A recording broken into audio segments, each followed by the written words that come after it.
کہ زلزلے کب آتے ہیں، اللہ کے نبی علیہ الصلوۃ والسلام نے یہ بتایا۔ اور سائنس کیا بتا رہی ہے؟ اللہ کے نبی علیہ الصلوۃ والسلام کی خبر پر ہم اہل ایمان یقین رکھیں گے۔ آپ نے ارشاد فرمایا کہ جب میری امت بڑے بڑے گناہوں میں مبتلا ہو جائے گی، اور اذا اتخذ الفیء غنما،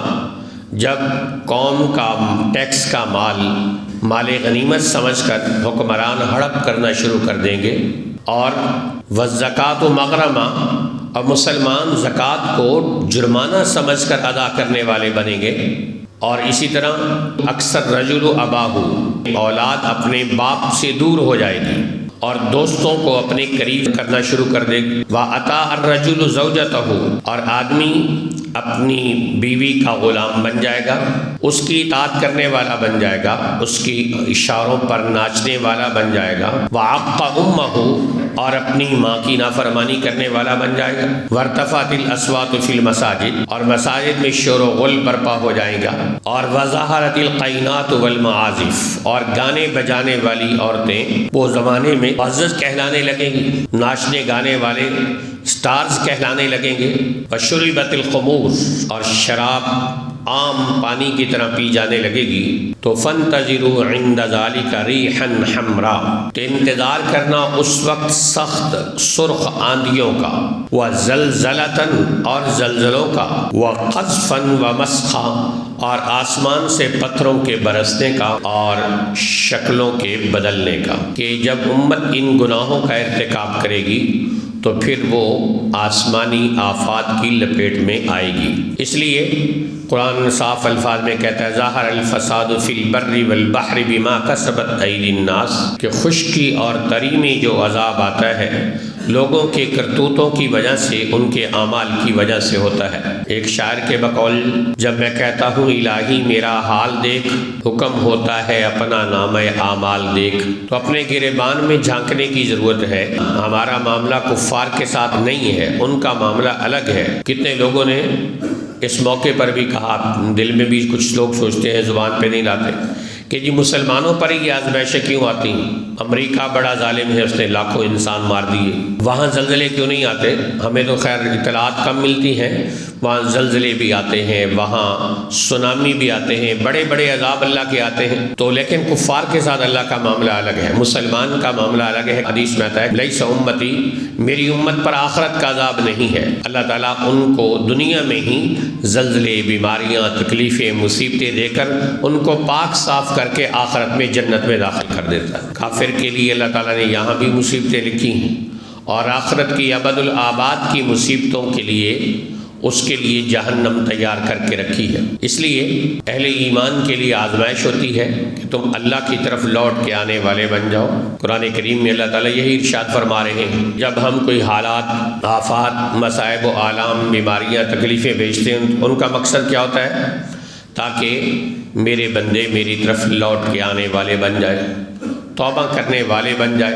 تو امت میں کہیں بھی زلزلہ آئے، آفت آئے، مصیبت آئے تو اہل ایمان کو اس کا درد ہوتا ہے۔ حدیث میں آتا ہے المؤمنون کجسد واحد،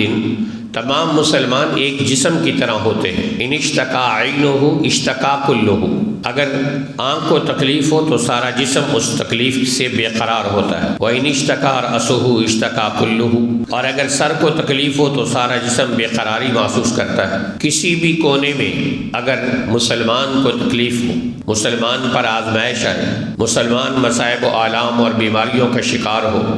تو اس کے درد کو محسوس کرنا مسلمان کے ایمان کا تقاضا ہے۔ حدیث میں آتا ہے وہ ہم میں سے نہیں کہ جسے مسلمانوں کے معاملات کی پرواہ نہ ہو۔ کئی مسلمان گاجر مولی کی طرح کٹ رہے ہیں، اس کی صحت پہ کوئی اثر نہیں۔ کئی مسلمان زلزلوں کی زد میں ہیں، اس کی صحت پر کوئی اثر نہیں۔ کئی مسلمان بیماریوں کی زد میں ہیں، اس کی صحت پر کوئی اثر نہیں، تو اسے اپنے ایمان کی خیر منانی چاہیے۔ اللہ کے نبی صلی اللہ علیہ وسلم نے فرمایا کہ مسلمان تو ایک دوسرے کی خیر خواہی کرنے والا ہوتا ہے۔ المؤمن یشد بعضہ بعضا، ایک مسلمان دوسرے مسلمان کے لیے تقویت کا سبب اور ذریعہ بنتا ہے۔ جس طرح ترکی، شام اور لبنان میں زلزلہ آیا ہے اور اس میں ہزاروں لوگ شہید ہو چکے ہیں اور اس سے کہیں زیادہ زخمی ہیں، اور ایک بہت بڑا صدی کا المیہ ہے جو اہل ایمان پر آیا ہے، ایسے وقت میں ان کے لیے دعائیں کرنا ہمارا حق ہے کہ اللہ ان کی خصوصی مدد فرما، اور جو شہید ہو گئے وہ تو اعلیٰ درجہ پا گئے، ان کی کامل مغفرت فرما، اور جو زخمی ہیں ان کو صحت عطا فرما، اور جو بے بس معذور ہو گئے ہیں اور ان کی مدد کی ہمیں توفیق عطا فرما۔ تو دعا کرنا، ان کے لیے دلی ہمدردی محسوس کرنا اور عملی طور پر تعاون ان کے لیے فراہم کرنا۔ بہت سارے لوگ اور ممالک وہاں تعاون بھیج رہے ہیں، اگر مسلمانوں کے پاس بھی کوئی ایسا ذریعہ قابل اعتماد ذرائع ہو تو پھر ان کے ذریعے سے بھی تعاون بھیجا جا سکتا ہے۔ کچھ پیشہ ور تنظیمیں ہوتی ہیں جو دعائیں مانگتی ہیں کہ کہیں کوئی سیلاب آئے، زلزلہ آئے تو ہم چندہ اکٹھا کر کے اپنے اکاؤنٹس بھرنے والے بنیں۔ تو خدا را ایسے لوگوں کی پہچان کریں اور ایسے لوگوں کو اپنے چندے نہ دیں کہ جو آپ کا چندہ لے کر اپنے پاس رکھیں اور ایڈورٹائزمنٹ اتنی کر دیں کہ آپ سمجھے کہ پوری امت مسلمہ کا غم اور درد اس بیچارے کے سینے میں آ گیا ہے۔ اس فاؤنڈیشن والوں نے ہی سارا غم اور درد امت کا پالا ہوا ہے۔ تو کچھ فاؤنڈیشنیں ایسی ہوتی ہیں جو دعائیں مانگ رہی ہوتی ہیں کہ اللہ کرے سیلاب آئے، ہمارے اکاؤنٹس خالی ہو گئے۔ تو پہچان کر کے اعتماد والے مستند اداروں کو اپنی امداد فراہم کریں تاکہ وہ مستحق لوگوں تک امداد پہنچانے والے بنیں۔ اور دعا تو ہر مسلمان کر سکتا ہے نا کہ اللہ اہل شام، اہل لبنان اور اہل ترکی کے مسلمانوں کی خصوصی مدد فرما، اور باقی اہل ایمان کی پوری دنیا کے مسلمانوں کی زلزلوں سے، آفات و بلیات سے اللہ تعالی ہم سب کی حفاظت فرمائے۔